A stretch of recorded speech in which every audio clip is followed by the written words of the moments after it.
नमस्कार, आदाब, सत श्री अकाल दोस्तों। Welcome back to Rohan channel current affairs express में। तो गाइस, ये है पाकिस्तान का डेप्यूटी प्राइम मिनिस्टर इशक दार। ओके, इशक दार ये चोमू आज के डेट पे एक सपना देख रहे हैं। जो सपना का वो बोलता है ना कि ये कहानी पूरी तरह से काल्पनिक है, इसका वास्तव से कोई दूर दूर तक लेना देना नहीं है। तो इसका सपना भी ऐसा ही है, मतलब इमेजिनरी है, काल्पनिक है। रियलिटी के साथ कोई भी मतलब दूर दूर तक कोई रिलेशन नहीं है। ओके, अब इसका कहानी क्या है चले जानते हैं।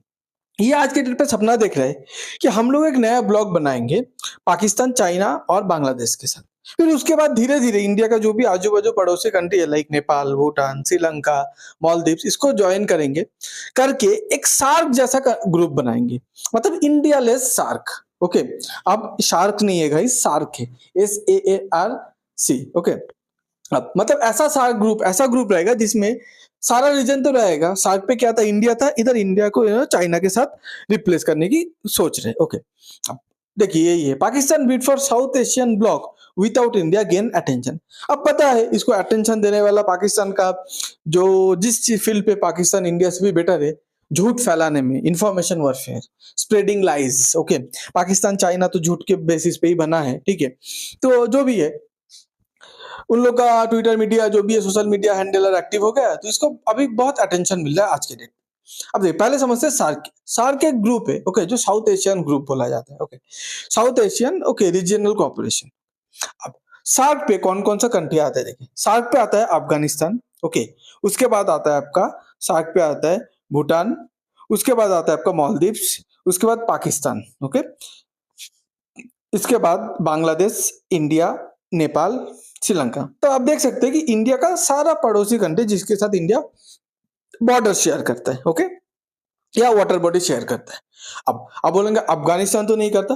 अफगानिस्तान आज के डेट पे नहीं करता, बट अगर आप PoK, okay, Pakistan occupied Kashmir को अपने हिस्से पे लेंगे तो अफगानिस्तान का वाखन कॉरिडोर के साथ वो हिस्सा शेयर होता है। ओके, अब देखिए सार्क एक बहुत ही अच्छा बॉडी था ये चारों ग्रुप के लिए, क्योंकि देखिए इसमें इंडिया सबसे ज्यादा इकोनॉमिकली पावरफुल था, इन्फ्लुएंशियल कंट्री था, ज्यादा मतलब प्रॉस्पेरस कंट्री था।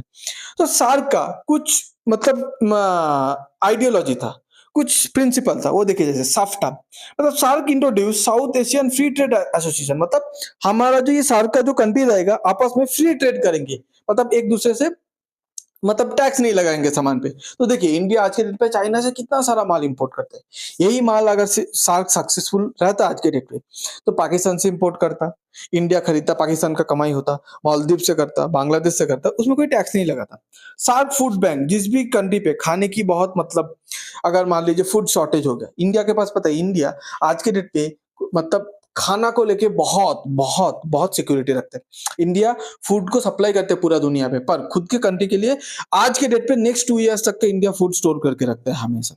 सार्क डेवलपमेंट फंड, बाकी सब कंट्री इकोनॉमिकली आप सबको पता है सब तो कोलैप्स हो ही चुके हैं भूटान को छोड़ के, तो ये सब कंट्री को मदद मिलता है इंडिया से। ओके, सार्क एट्रीब्यूशन काउंसिल, मतलब इन कंट्री पे अगर आपस में कुछ भी मतभेद होता है, ठीक है, तो एक सार्क का एक काउंसिल रहेगा जो आपस में बैठ के एक मतलब एक दूसरे का मेंबर के साथ अपना जो भी झगड़ा है, जो भी मतलब डिफरेंसेस है, उसको मतलब खत्म कर देता।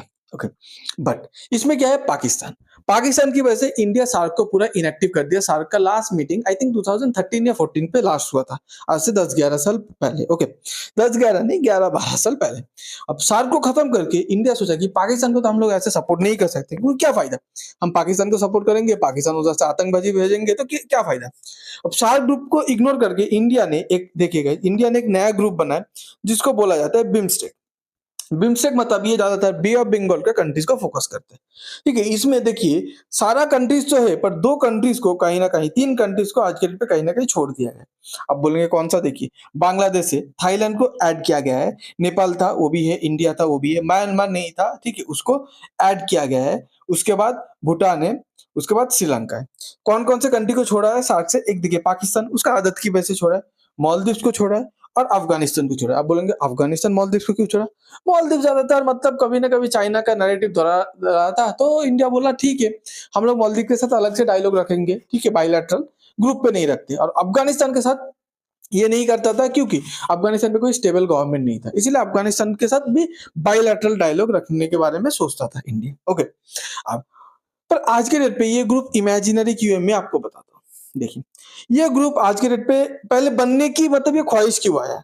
तो पाकिस्तान ने एक अपॉर्च्युनिटी देखा भीख माँगने का चाइना से, कि सोचा हम लोग चाइना से तो बायलैटरली भीख माँगते हैं, अब ग्रुप वाइज़ कैसे भीख माँगते हैं देखिए। ये सोचा कि चाइना आज के डेट पे नेपाल पे इन्फ्लुएंस बना रहा है, चाइना बांग्लादेश का इन यूनुस के साथ इन्फ्लुएंस बना के रखे, हम लोग के साथ तो यही है परमानेंट, मतलब वो भिखारी और भिखारी को भीख देने वाला रिश्ता, और श्रीलंका का हम्बनटोट पोर्ट लेके रखे। तो चाइना जब सबके साथ अलग-अलग एंगेज करके बैठा है, तो क्या ना चाइना के साथ हम लोग एक ग्रुप बना लें? तो हम लोग अलग से तो भीख माँग पाएँगे ही, फिर ग्रुप में भीख माँगेंगे, तो 2-2 बार भीख माँगेंगे। तो ये सोच के इनके माइंड पे ये ख़याली पुलाव आया है।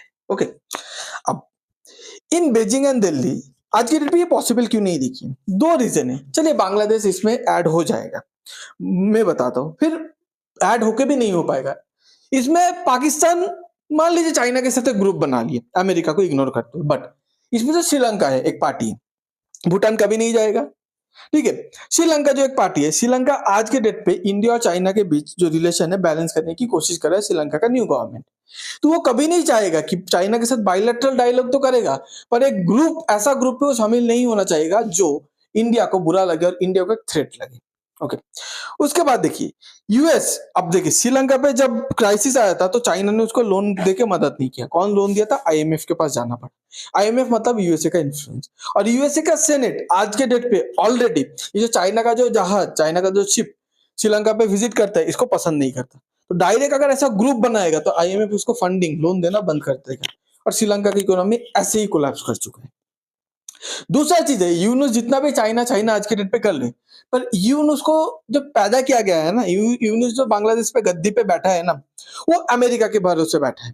अमेरिका की मतलब अमेरिका का हाथ उसके सर पे इसलिए बैठा है, सीधी बात। अब यूनुस अगर ऐसा ग्रुप में जाएगा इंडिया के अगेंस्ट पे जाने के चक्कर में अगर चाइना के साथ ग्रुपिंग बना लिया ना, तो ये शायद भूल रहा है, ये अमेरिका का दुश्मन के साथ ग्रुपिंग बना रहा है। तो अमेरिका उसको, हसीना को शायद सत्ता से फेंकने के लिए शायद 6 महीना लिया था अमेरिका, इसको तो 6 दिन भी नहीं लेगा। ओके, तो ये एक ग्रुप है जिसमें अमेरिका हर एक कंट्री को प्रेशराइज करेगा कि चाइना के साथ ग्रुप मत बनाओ, तुमको अगर इंडिया के अगेंस्ट पे जाना है दूसरे तरीका ले लो, बट इसमें चाइना को एडवांटेज मत दो, क्योंकि चाइना इस रीजन पे ऑलरेडी अमेरिका से थोड़ा ज्यादा स्ट्रॉन्ग होल्ड रखता है, इंडिया जैसा तो नहीं रखता है। बट एनीवे, बट नहीं, अमेरिका कभी नहीं टॉलरेट करेगा कि चाइना का ये जो होल्ड और भी पक्का हो जाए। नेपाल भी ये चीज कर नहीं सकता, क्योंकि नेपाल का जो भी खाना पानी जो भी है चाइना के थ्रू होता नहीं है, क्योंकि नेपाल और चाइना के बीच हिमालय है, तो वो इंडिया के ऊपर से होता है, इंडिया वो बंद कर देगा। अब और एक बात है, ये जो साउथ एशियन एक ब्लॉक बना रहे हो, अब ऐसा एक भी ब्लॉक, एक भी ग्रुप बताइए जो उस रीजन पे बना है, पर उस रीजन का जो मेजर पावरफुल प्लेयर है उसको नहीं लिया, नहीं लेगा तो ये ब्लॉक कभी सक्सेसफुल नहीं होता। तो देखिए चाइना जब इंडियन ओशन पे, साउथ एशियन रीजन पे, जब चाइना का शिप पे जैसे आग लग जाता है, चाइना अपने नेवी को इतना बड़ा बताता है, gratitude to Indian navy, China on swift rescue of free fire hit cargo ship. China का कार्गो शिप पे जब आग लग जाता है तो इंडियन नेवी उसको रेस्क्यू करता है, बाकी पाकिस्तान का नेवी भी प्रेजेंट था, चाइना का नेवी भी उसको बचा नहीं पाया। तो जो मेन प्लेयर है उस रीजन पे, उसको अगर हटा दोगे तो ग्रुप एक सिर्फ ऑन पेपर ही रह जाता है, इसीलिए पॉसिबल नहीं है, इमेजिनरी बताएं। आपको अगर ये वीडियो अच्छा लगता है तो please like share and subscribe. आप पूरे इंसिडेंट के बारे में क्या सोचते हैं प्लीज कमेंट पे बताइए। Thanks for being here, your time really matters, God bless you.